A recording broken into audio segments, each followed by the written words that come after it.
Hey, what is going on, dudes? My name is ImFr3ke, and today we got some Spoliator gameplay with the ARX. So pretty much this is the Spoliator version of the ARX, which is not an enlisted, it's not an elite, it's not a professional. It's just a random variant of the ARX. Now, I randomly got this. I didn't get it in a supply drop. It was just given to me randomly as I was playing the game. I was actually using the ARX Damnation, which is the elite version of the ARX, and it randomly was just given to me out of the blue, and I was like, whoa, this is weird. And it was a yellowish camo on it with blue accents, and it was pretty cool. And I was like, wow, this is an awesome gun. And then I looked up on YouTube, and I was like, hey, let's see all the gameplays and stuff like that. And a lot of people are using it and getting really good gameplays with it, like getting DNA bombs, vicious, unstoppables, and just a whole bunch of crazy gameplays with it. And then I was like, hey, let's slamp it on. Let's give it a go. I'm in the mood for the ARX, and I'm ready to kick some ass with this weapon.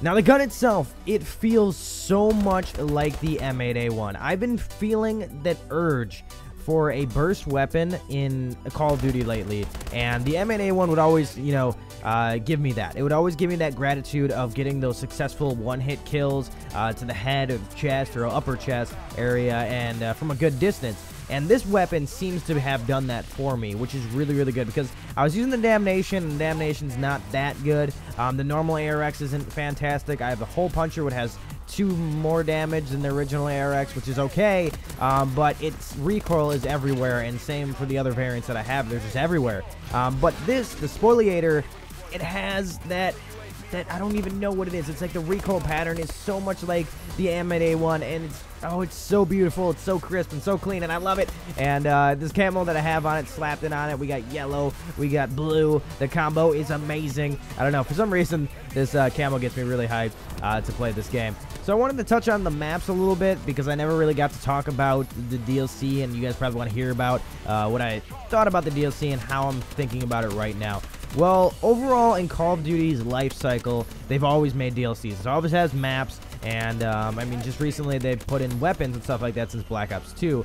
But the maps on this game have been amazing. Besides Core is just kind of, it's an average map. It's not an amazing map. It's huge for this game, but it still flows pretty well. It's just not my favorite cup of tea. It's same as everyone else is thinking about the same map.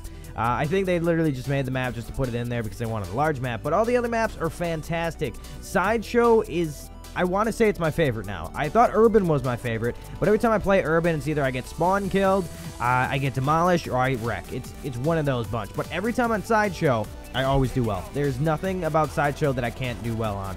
And you can snipe on it. You can use a submachine gun. You can use a shotgun. You can use anything on this map, which is really nice. And it has huge lines of sight. You can, go around the map. It's perfect for uplink. Perfect for all game types, I'd like to say. And which I really like about maps. If they fit all game types, they're amazing.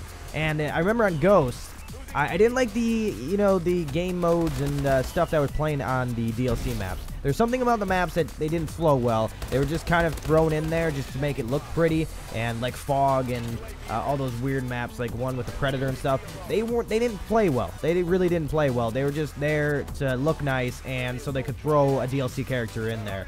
But these maps, it looks like they're actually taking the time to actually make it. They didn't have these, sitting around, and they just decided to throw it in their DLC and just call it a DLC. They didn't do that. It seems like they actually took their time to actually make these maps and, make them actually be able to flow with the gameplays, which is awesome.